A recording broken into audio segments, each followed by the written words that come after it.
Khabar, well done, well done, well done. No, not khabir. Can't be khabir. There need to be an extra there. Khabar. Khabarun. Yeah? Are there any others? Let me check in my notes. Yeah, there's another one. There's another one. Anybody want to have a go? Okay, I'll say it. Jabar. Or Jabrun. Yeah? Okay. So, there was a lot.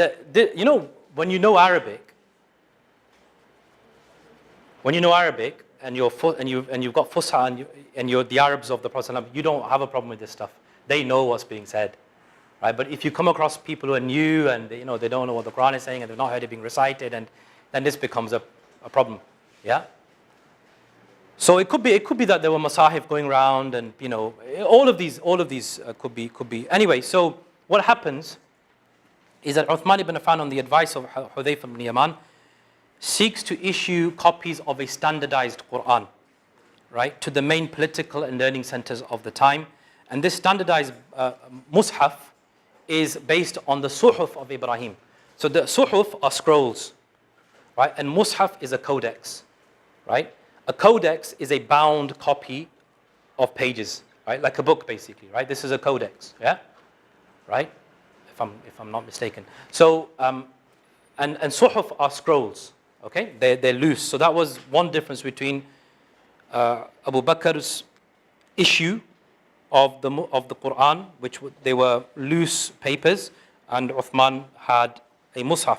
But what Uthman did, the main point being that he standardized, he made clear some of these things, yeah, and there was a standardization of the recitation of the Quran based on the reading of Quraysh,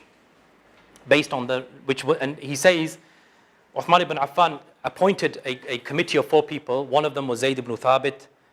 Another one was Abdullah ibn Zubayr. Another one was Sa'id ibn As. And there was another one, I think, Abdurrahman ibn Harith, I think. And he said to them all, Zayd ibn Thabit was Madani, he was Ansari. And the other 3 were Qurashi. And he said to the 3 Quraysh people, he said to them, if you and Zayd disagree in anything, write it down in your language, because the Quran was revealed in the language of Quraysh. Okay? So, anyway, this is what happens. And I was going to read to you Uthman's statement, but I keep on having to go back and let me just see if I can quickly get it and summarize it for you. After this, I'm going to show you something. Yeah, this is it. Let me quickly go through it. He said, Bukhari,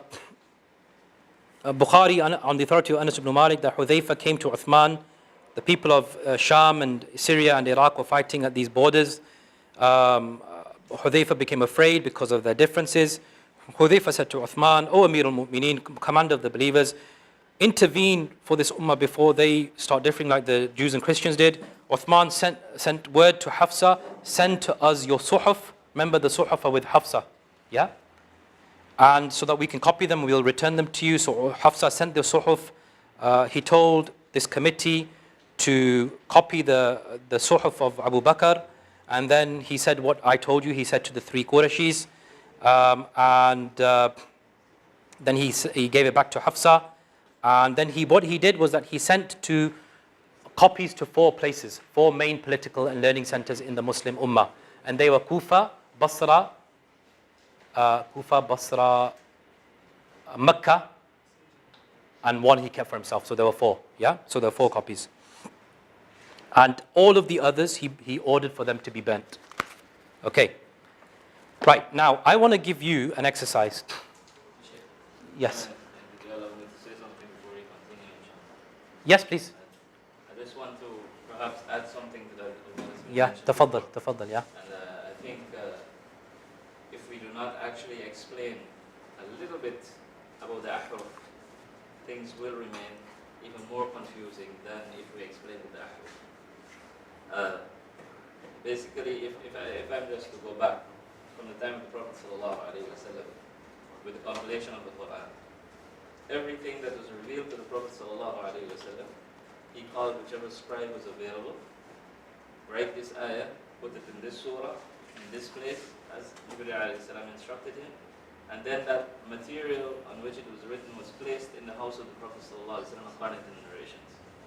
So as the narrations explain, everything was written on whatever materials were available and placed in the house of the Prophet ﷺ.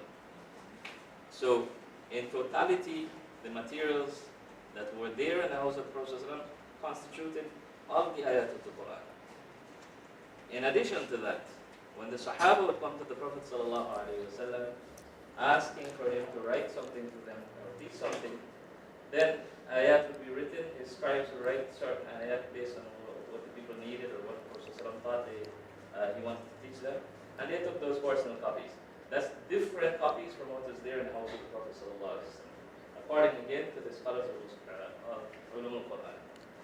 When Zayd bin Thabit radiallahu anhu was asked to compile the Quran, his methodology was, first of all, he had memorized the Quran. He had been one of the Sahaba who witnessed al-Abd al-Akhir, which is the final revision between Jibreel alayhi salam and Prophet sallallahu alaihi wasallam. The hadith of the Prophet sallallahu alaihi wasallam tells us that Jibreel alayhi salam will come to the Prophet sallallahu alaihi wasallam every Ramadan and revise with him the whole Quran, whatever was revealed up to that time. And certain Sahaba would be there and they would witness that. In the final year of the life of the Prophet sallallahu alaihi wasallam, Jibreel alayhi salam revised the whole Quran within twice. And Zayd bin Thabit radiallahu anhu was one of the companions who was there and witnessed that. So he had memorized the Quran, he had witnessed this recitation twice as well completely.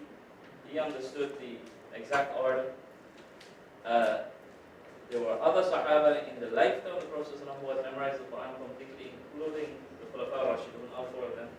When Zayd bin Thabit radiallahu anhu embarked on this project to compile the Quran, one of his chief assistants was Umar radiallahu anhu. His methodology when he set out to compile the Quran was to invite the Sahaba, whoever had something written, bring it along with two witnesses that this was written in front of the Prophet sallallahu alaihi wasallam. So this was extra, if you want to say, verification. He took whatever materials were there, he had memorized the Quran, Umar had memorized the Quran, and then the Sahaba, whoever brought what they had, they brought two witnesses, this was written in the time of the Prophet sallallahu alaihi wasallam in front of him, and then he compiled it. That way everything was compiled into one mushaf, and it said they only found the last two ayat with one portion of Surah Tawbah with one portion. Anyway, that was compiled in the time of Abu Bakr radiallahu anhu until it was kept with Hafsa radiallahu anha. In the time of Uthman radiallahu anhu, when Hudayfa radiallahu anhu came to complain to Uthman about the differences, what needs to be noted here is that in the lifetime of the Prophet sallallahu alaihi wasallam, he said in the hadith that Allah subhanahu wa ta'ala revealed unzil al-Quran ala harf. It was revealed in one, if you want to say dialect, first of all. And then the Prophet sallallahu alaihi wasallam said, inna ummati la tutiqu dhalik. My ummah cannot manage just with one dialect. So he asked Allah for more. Eventually Allah increased and he kept asking for more until it became 7. What needs to be noted here is that these are variations, whether it's in the form of pronunciation, as we may say with accents, different countries, you know. If somebody asks me to speak American accent, I can't. Or Trinidadian accent, I can't. Jamaican accent, I can't. Australian accent, I can't. And likewise, those countries may not be able to speak the accent of another person. So when these different tribes were accustomed to speaking in their own way, when they accepted Islam, it was very difficult for them to speak or to recite according to the dialect of Quraysh. Allah subhanahu wa ta'ala, in His wisdom, He revealed these what we call ahruf, these differences that would basically accommodate the different types of pronunciation and even different words that might be used. But what must be noted, all of these variations, they were from wahi, from Allah subhanahu wa ta'ala.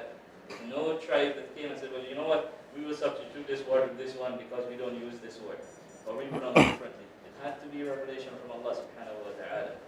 When the Sahaba began migrating after the death of Uthman or Umar radiallahu anhu, they started migrating because up to the time of Umar, he kept them in Medina, the major Sahaba. When they started migrating, they went to different lands, and the main ones, some went to Syria, some went to Iraq, to Egypt. They taught the Quran according to how the Prophet ﷺ had taught them, according to the harf or the dialect that they were taught by the Prophet ﷺ. So the people of Iraq, they learned according to one dialect. The people of Syria learned according to another dialect. The people of Egypt learned according to another dialect. They did not reach one another to know about these differences. All they knew, people of Iraq knew that we recite Quran this way. They didn't know that there is another difference. When they eventually met at the wars, here is where the confusion came. It is not because people were making mistakes with the Quran, but it is like simply like what is mentioned in the hadith that happened or transpired between Umar radiallahu anh and another Sahabi called Hisham radiallahu anh. This was in the lifetime of the Prophet sallallahu alaihi wasallam, that Hisham stood reciting Surah Al-Furqan, and Umar radiallahu anhu listened to him and he heard that he was reciting differently from how he had learned. As soon as he finished his salah, he dragged him, he took him. Who taught you to recite like this? He said, Rasulullah. He said, you were lying. Because Prophet ﷺ taught me Surah Al-Furqan, he didn't teach me this way. He dragged him to the Prophet ﷺ. إن هذا يقرأ القرآن على غير ما تعلمتني أو غير ما علمتني أو كما قال. This man is reciting differently from how you taught me. The Prophet ﷺ said, leave him alone. Recite, O Umar. Umar recited. He said, هكذا أنزل. This is how it has been revealed. Then he asked the other one, Hisham, recite. He recited differently. He said, هكذا أنزل. This is how it has been revealed also. Then he taught Umar, إن هذا القرآن أنزل على 7 أحرف. This Quran is revealed in 7 different ways or variations. فقرأوا ما تيسر منه. So read what is easy for you. So the confusion we saw happening in the time of Uthman, it was because these people did not know the different variations.